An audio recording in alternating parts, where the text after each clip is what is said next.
Well, as Claire, one of the researchers that led this work, I'm delighted to be here talking about our manuscript, recently published in the Journal of Human Nutrition and Dietetics, titled The Role of Accreditation Standards in Supporting Practice-Ready Graduates, a Policy Analysis. So Sarah, why do we embark on this research?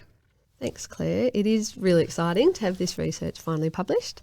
So, as a lecturer and researcher in health professions education at Monash University with experience in policy analysis, we really undertook this research as we were in the process of conducting a series of accreditation-related research projects across the health professions programs offered here at Monash University at the time.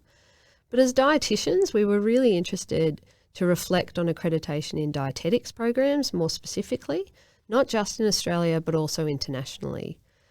There's currently a lot of discussion about preparing health professions graduates for future workforce needs, and accreditation is positioned to play a really key role in supporting the evolution of dietetics education programs to ensure graduates meet current and emerging community and public health needs. But we found that there is really limited literature in this area and limited understanding of enactment of accreditation and therefore the similarities and differences across countries. So ultimately we wanted to gain insight into the perceived purpose of accreditation and also how accreditation was positioned to be supporting the development of practice-ready dietetics graduates. And it just so happened that the timing of our research coincided with the review of the accreditation standards of dietetics programs in Australia, which has recently been completed. And so Lucie, as our key policy analyst, what did you find? Thank you, Claire and Sarah. So the two key purposes for dietetic accreditation were recognised internationally. The first and core purpose related to ensuring public safety, whereby accreditation served to assure that graduates are qualified to provide safe and effective care.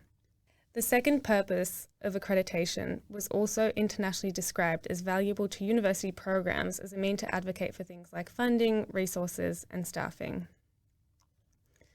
One of the key conflicts that emerged in our research was input versus outcome-based accreditation standards. It was internationally recognised that a shift to using graduate outcome measures were better positioned to assess program effectiveness in creating high-calibre health professionals.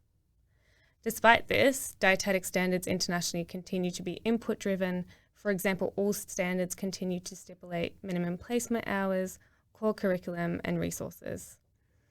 The hesitation to let go of input-focused standards may reflect a dietitian fear of unregulated practice, as well as a loss of professional identity. We also found that there was a unified purpose of accreditation internationally, which could support greater global mobility of the dietetic workforce in the future. So what does our research mean for nutrition and dietetics education or practice? So what we've come to really appreciate about accreditation from this research is it needs to be able to evolve as quickly as the educational needs of our dietetics students to ensure that developments in practice are reflected in our dietetics education programs and by extension our accreditation standards and systems. So dietetics education programs need to be supported by accreditation standards, but also by key stakeholders such as work integrated learning or professional placement partners to be innovative as well as future focused in curriculum content and design. And this is really where leaning further into outcome focused education will be beneficial. But we also recognise that there is further work to be done around concerns of losing our professional identity in dietetics and how this is reflected in dietetics education as well as the practice by our graduates. We hope you enjoy reading our paper.